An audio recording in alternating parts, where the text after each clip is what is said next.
Hi guys, I'll just give you an update of what with our small garden. Actually, I have small garden outside, so I'll just give you an update of how does it looks like and how big is, or I mean how small is our garden. So it's just actually a small garden. I'm actually here inside our house, and you have seen here, I don't know what is this. It's just like our forest monstera. I don't know. No, I just got it there outside. So sa puno. It's actually in the tree branch. It's actually a vine there. So ayan, so we will go out. Okay, let's see. So here is our small garden. So we have a grotto there with the image of the Blessed Virgin. And then as you can see, we have the vine. I mean it's a vertical garden because we only have small space. So what I did is I consumed the space vertically. So I consumed the wall. And in order to make it cool, so I just place all my plants there because there we have pets, we have cats, so that they will not be able to destroy our plant. My plants. So as you can see there, okay, so you can see here we have the ito po yung aking mga succulents, no? So actually almost 1 month, more than 1 month na to sila when I bought them. But marami yan sila. But the problem is di ko alam kung nagtatry lang ako, hindi kasi medyo sana magtatagal, namatay kasi yung ibang succulents. So ayan, may iba dito na surviving kasi nga medyo malamig dito sa area namin. Andito kasi ako sa Laguna, medyo yung lugar namin is malamig, no? Laging maulan, lalo na ngayon, may bagyo. So napansin niyo, ayan, yung aking mga succulents, medyo sana mabuhay sila. Di ko alam kung, ayan, mga aking cactus, no? Nagtatagal talaga sila.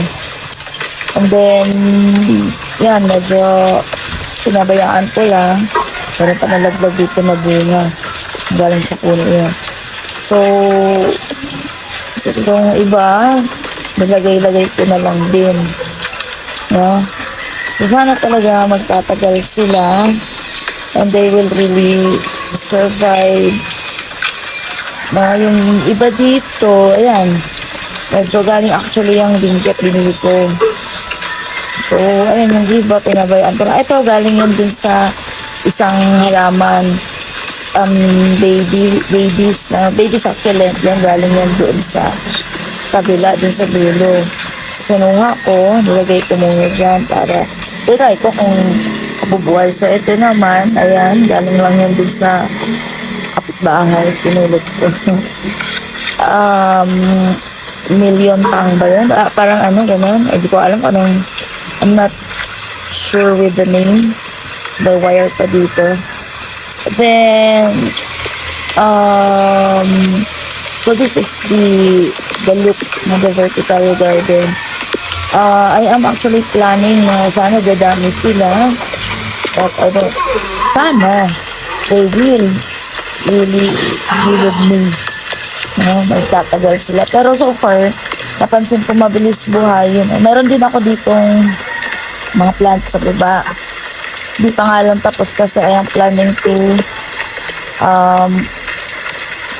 paint na yun sa mga na yun. So, meron ako dito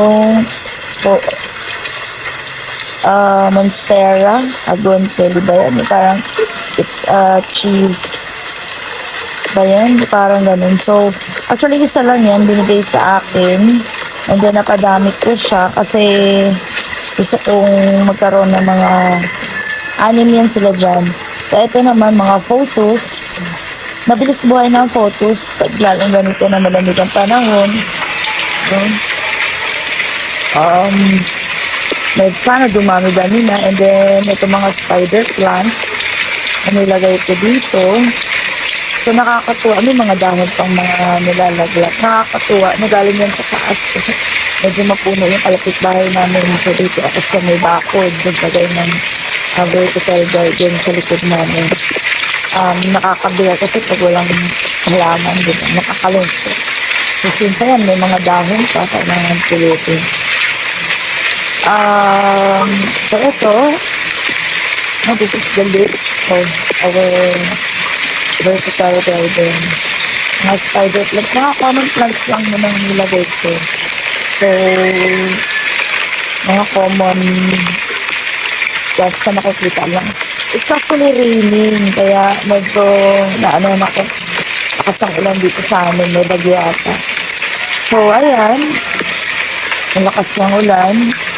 Ito mga bato, plano ko pang ipipinturahan. So, hindi ko pa hindi pa talaga kami tapos dito sa aming small garden. And then, so you look at this. Ito ito yung mga Monstera adansoni ba? So, nilagay ko siya dyan kasi yung mahaba siya, kaya ko nilagay din sa isang area. Kasi kinakain ng pusa.